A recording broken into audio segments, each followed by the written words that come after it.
Thank you for joining me today.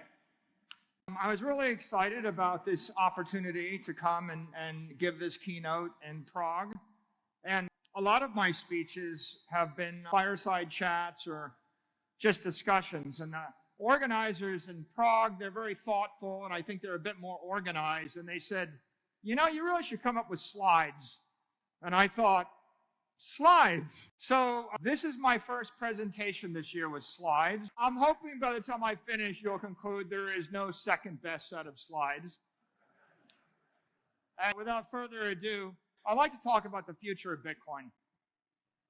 So let's start with an observation. There is an endless economic war raging worldwide. It has been raging since the beginning of time. It is going on right now. That war is over the redistribution of economic energy, and we call that wealth, but it is all of the money and the power in the world right now. And so we have a nice map of the wealth of the world here, and the question is, how is that wealth being redistributed every single month and every single year? There are three primary drivers. The first driver is government policy. The most powerful actors in the economic war are governments everywhere in the world. They are moving money around. When I use money here, I mean economic energy or wealth. They're redistributing it.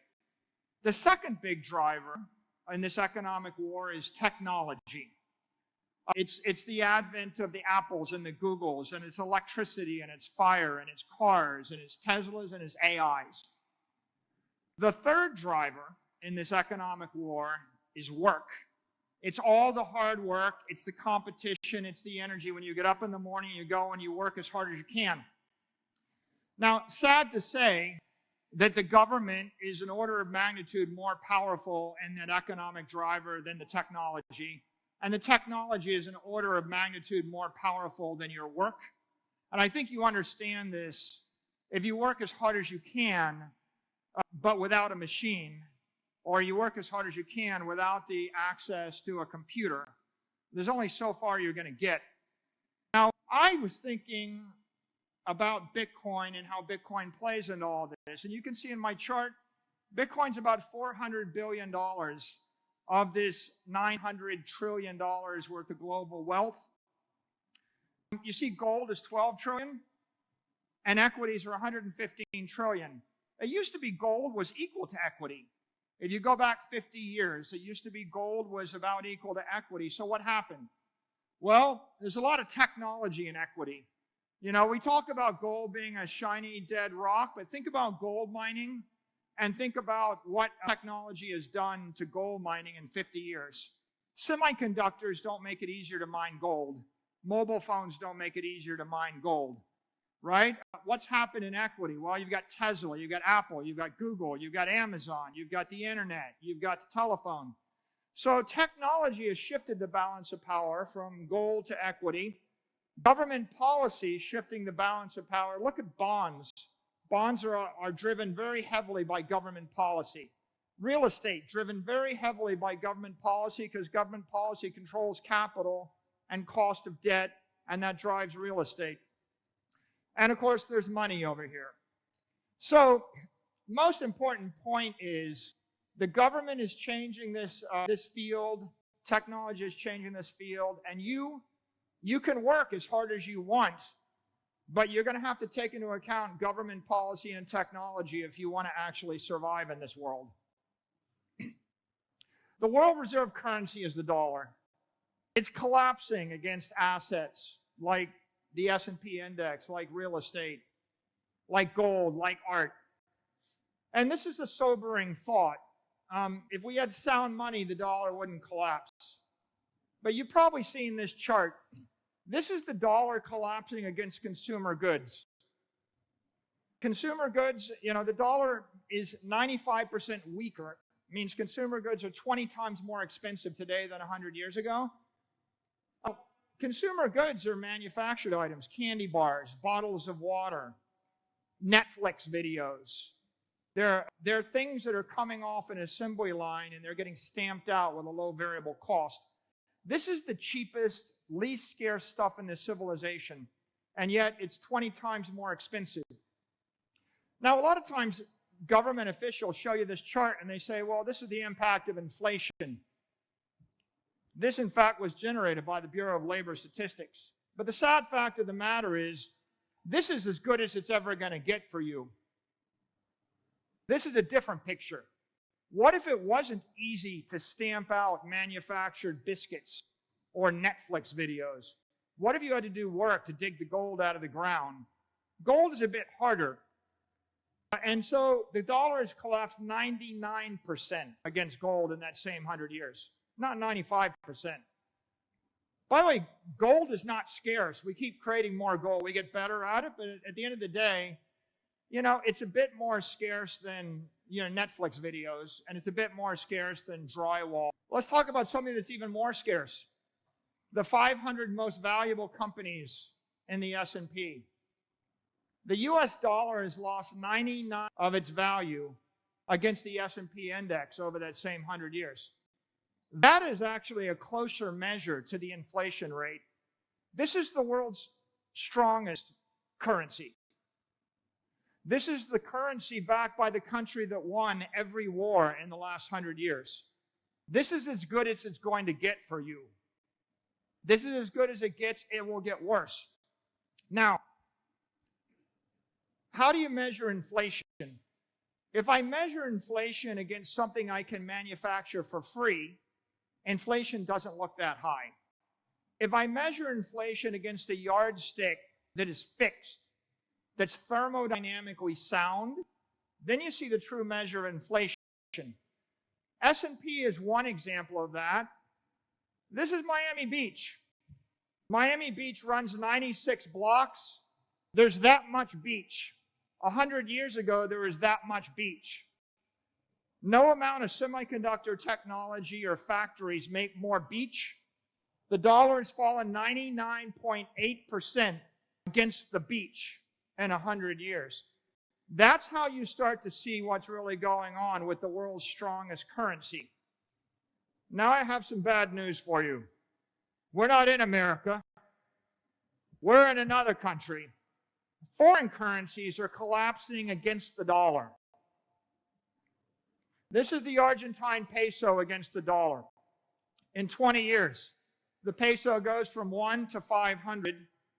The peso's lost 99.8% of its value against the dollar at the same time that the dollar's lost 75% of its value against the S&P index. I'll let you do the math. If you run a company in Argentina and you're going to work hard, you're going to have to grow your revenues from 1 million pesos to 500 million pesos over 20 years to stand still. And that's why I say no amount of hard work is going to solve the problem of being on the wrong side of an economic war. There's only one strategy here. You have to get out of that peso. You have to exit. This is the lira. This is before this week. It lost 95% of its value. Now the number is about 97% of its value against the dollar. This is the rupee. It's lost 90% of its value against the dollar. So that 99.8% loss is another 90%. So we're kind of running out of numbers to calculate just how much of your wealth has gone from you to the government. When the government actually collapses the currency 99.9%, what it means is over 100 years, they in essence take all of your wealth and they redistribute it to their cronies, to whoever they want. And that's the rate at which it's going. This is Pakistan, 82% against the dollar. This is the Brazilian real, 65% against the dollar. Conclusion. If you want to preserve your wealth, you have to convert that currency into an asset that's scarce, desirable, portable, durable, and maintainable. Right? There are certain things that are scarce and desirable, but they don't move, like beachfront property. And by the way, maintainable, if you own $1 million of property in Miami, you have to pay $20,000 a year, every year, to maintain it. and it gets assessed up. So you have to have $1 million to cover the taxes on $1 million of property in Miami Beach over about 20 years. You can't maintain it. So you're going to be a smart investor. Here's smart investors, people bragging about making money in the stock market. The S&P index is going up 7 to 8% a year. And so you must be really smart. You invested in companies that are making good decisions. Look at the money supply. The money supply is going up at the same rate as the S&P index. And so what you begin to realize is most investment gains aren't really gains at all. All you're doing is simply tracking the monetary inflation rate if you're lucky. Now let's talk about all the assets. Okay, this is a 30-year or 20-year return on asset classes compiled by JP Morgan. On the far right, you see commodities. They're awful. Commodities are silver, gold, natural gas, especially oil, soybeans, lumber, pork bellies.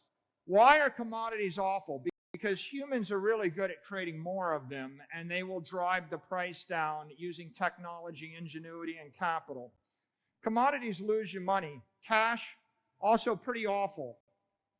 Now, you see the inflation rate that the largest bank in the United States marks? They mark it at 2%. That's what the government tells you their inflation rate target is, 2%. That's their consumer inflation rate. That's fake, right? Every single 10 years or every few years, I'll just redefine the market basket of goods, and I'm going to put drywall and manufactured biscuits and Netflix videos and something cheap. You can be sure I take the expensive stuff and I move it out of the consumer basket, and I take cheap stuff and I put it in the consumer basket. And you're moving toward a world where you live in a 300 square foot apartment constructed of drywall, sitting on a cheap rickety plastic chair with a set of goggles on while you imagine yourself in a beautiful universe with a bunch of digital stuff. And you'll get digital healthcare, and you'll get digital entertainment, and you'll have digital friends, and you'll take digital trips to digital vacation destinations in your digital jet. And everything will be good. That's the problem with the CPI. Look at the S&P index, right? You feel like you're a genius if you're getting 7.5% against that.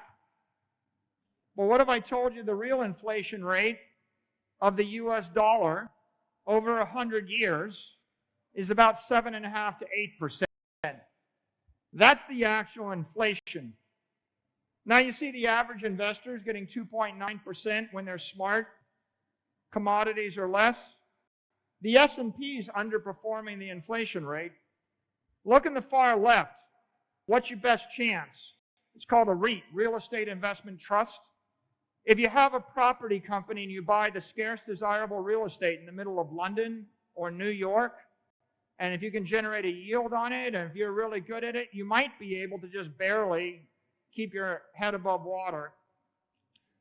But you know, none of these look all that compelling, right? I mean, investment consists of either losing your money fast or losing your money slow, or after 100 years of brilliance, assuming that the government doesn't fail and you don't have your assets seized.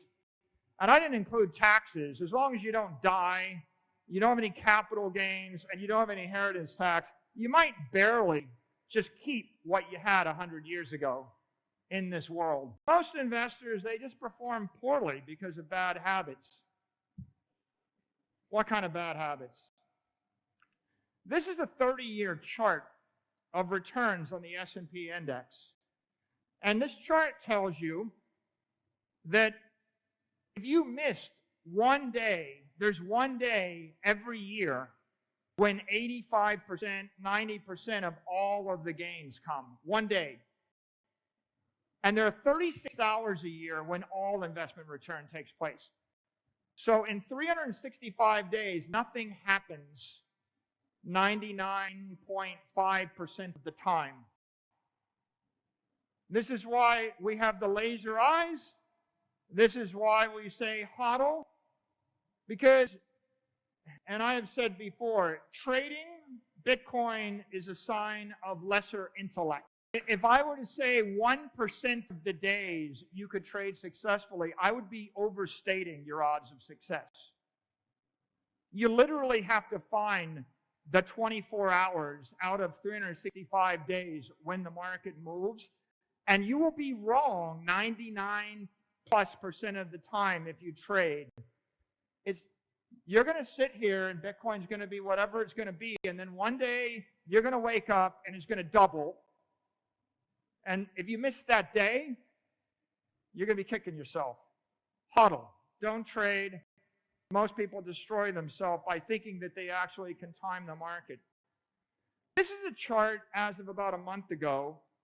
And what it shows is year to date, 1% of the companies in the S&P index had all the gain. If you look at this chart this week, there are 493 companies in the S&P index that have collectively 0% return, and there are 7 that have 50% return. And another way to say that is 99% of the companies cannot keep up with inflation. You think you're going to pick stocks? You're going to pick the winner? There's a 99% chance you won't. And maybe there's a bigger idea here, which is if you have one of the greatest companies in the world, there's a 99% chance after 100 years of being great, you still can't keep up with inflation. And this is why I say maybe your hard work doesn't matter as much as government policy matters. You're not going to find the winner 99% of the time. And you remember I've said before, diversification, it's selling the winner to buy the loser. Right? All these really brilliant investors that diversify, if they're smart enough to buy Apple or Amazon, when they diversify, they go from 44% return to 10% return. And if you manage to get it right, you may be the 0% return.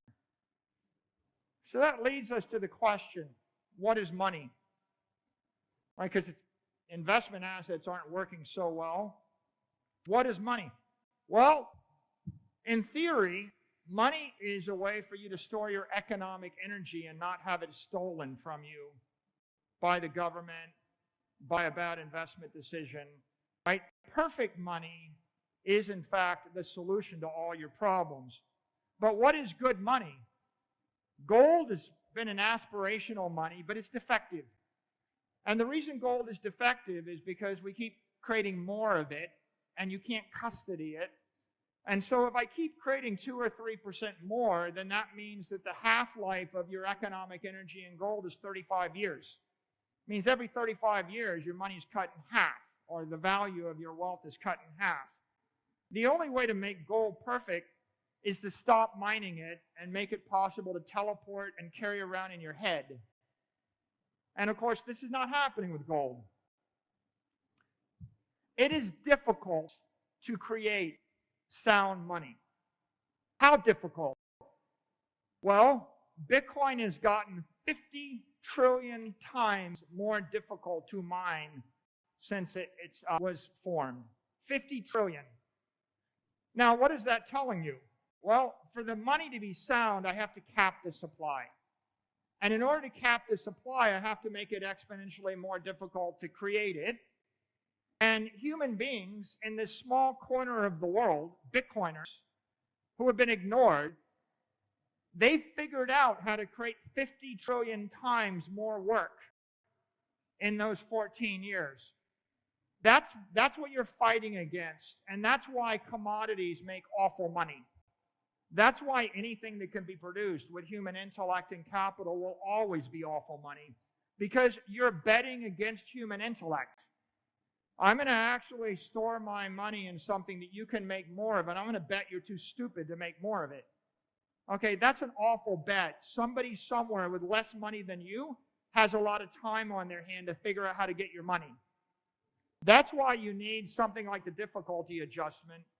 And that's why it's so difficult to create sound money. Bitcoin is sound money. Now, People around the world use all sorts of assets in order to store their economic energy. All these monetary assets have a different natural frequency. For example, oil gets produced with a stock-to-flow ratio which is extremely low. The Argentine peso is doubling in supply every 1-2 years. Silver is growing at a fairly rapid rate. When the dollar inflates at 7% a year, that means that over the course of 10 years, you double the supply of the dollars. So therefore, the half-life of money in a dollar is 10 years. As the stock-to-flow ratio goes up, the half-life in the money goes up. The natural frequency slows down. Gold has a half-life of 35 years. Obviously, gold is a better money than the peso. It's a better money than soybeans. But now you see the real key is what is the natural frequency of the asset? And what's brilliant about Bitcoin is it started with a higher frequency, but that natural frequency is going to infinity. It's becoming a very low frequency money. Next year, after the halving, stock to flow is 120. The half-life of your economic energy in the money of Bitcoin goes to 100 years. In the year 2036, the half-life of your economic energy in Bitcoin becomes 1,000 years. In 2048, the half-life of your economic energy in Bitcoin is 10,000 years. Now, politicians want to tell you that this is impossible. Commodities and nature tells you this is impossible. But look at my chart here. In your lifetime, there is one asset that has a long enough frequency that you can actually expect to keep your money forever. This is economic immortality. When flow goes to zero, stock to flow goes to infinity, the money lasts forever. If the money lasts forever, you have hope. What is money? Perfect money is a way to escape the misery of the economic war that is depriving you, your family, and your company of 99.9% of everything you have with absolute certainty. And there is no amount of work, and there is no amount of trading, no amount of thinking that is going to escape this reality. You're going to have to find this solution. What's the winning strategy? There's only one winning strategy that I see. It's hold the best money. And if you hold the dollar, which is the best currency, you're going to zero. If you hold a weaker currency, you're going to zero in a few years. Gold is a sort of better money than the currency. Stocks are a better money than gold. Bitcoin is a better money than the stocks. But let's talk about this a bit. The conventional organization, company, investor, they think the S&P index, they think corporate equity is the best money. They have monetized it, and that's what they're using. And so I wanted to break down what corporate equity looks like versus Bitcoin. You know, the traditional return of the S&P index is about 7% a year. Well, Bitcoin should, in theory, return 14% a year. It's returned a lot more. It's returning 40, 50% a year over the past 3 years and much higher over a longer period. But I want to lay out the reason that companies don't work as well as perfect money or digital money. First of all, you've got the dilution that comes from management. The management's going to pay themselves 1% of your return every year. You've got the risk of labor. Companies unionize, they have to pay labor, the cost of labor keeps going up. It's another 1%. You've got competition. There's going to be someone that's going to produce more gold or more iPhones or more something, more computers. It's going to cost you another 1%. You've got technology. You had a really good camera business, and then the camera becomes software. It's going to cost you 1%. You've got regulation. The EU is going to actually fine Facebook or Google for doing something on the web. It's going to cost you 1%. You've got taxation. If I can locate your employees, locate your management, locate your company, locate your headquarters, it's going to cost you 1%. And then you've got war. And the war may be a hot war where you've got a tanker and I blow it up, or it may be an economic war like a tariff, and I'm just going to put a 25% tariff on you. Companies have all those risks. If you ask what's the cost of it, about 7% a year. What you can expect is over time, over 100 years, you're always going to pay the 7%. Now, what's the implication of getting a 7% yield versus a 14% yield? Because Bitcoin actually avoids that. How does Bitcoin avoid it? The Bitcoin virtues are we replace management with cybernetic control. The software controls the system, not people. The software does the work for free. I replace labor with a digital system. I replace competition with an immaculate conception. There's only one Bitcoin. Satoshi gave it as a gift to the world. There's no competitor. There's no second best. Why? Because someone created this, gave it away to the rest of us without any beneficial interest in it. That's what makes it unique, irreplaceable, special.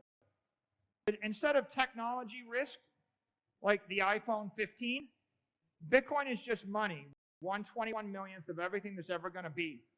It's not going to actually obsolesce. It's immortal product.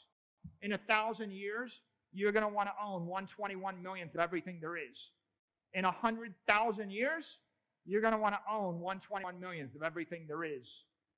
That's how you escape the competitive downdraft, and that's how you avoid the technology destruction.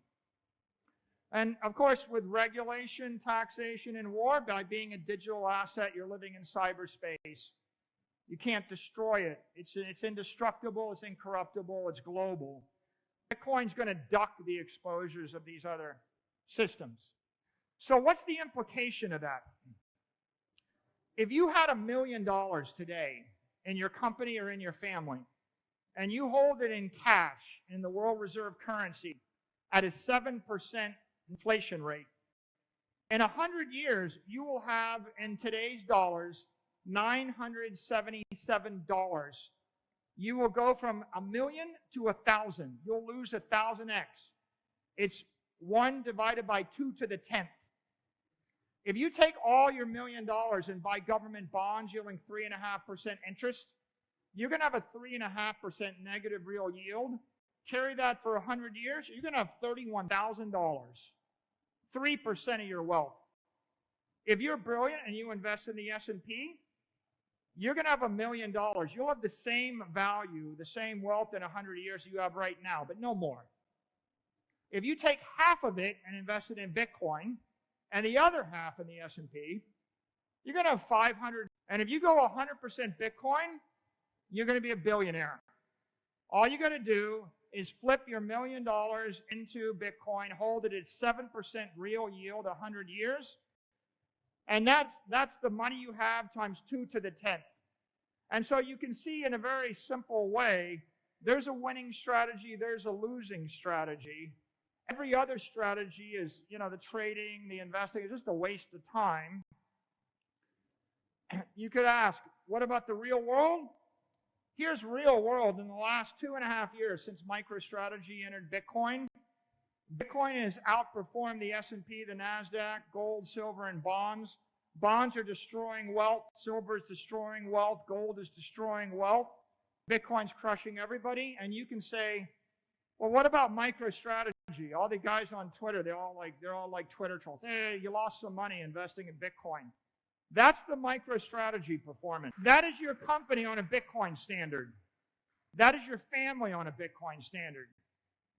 See, you keep dollar cost averaging or Bitcoin cost averaging. And at the end of the day, it doesn't matter what price you buy. What matters is you keep buying and you don't sell and you don't invest in the bonds, the silver, the gold, and the rest. The future, the world's in an economic war, but the world is beginning to realize Bitcoin is the superior asset.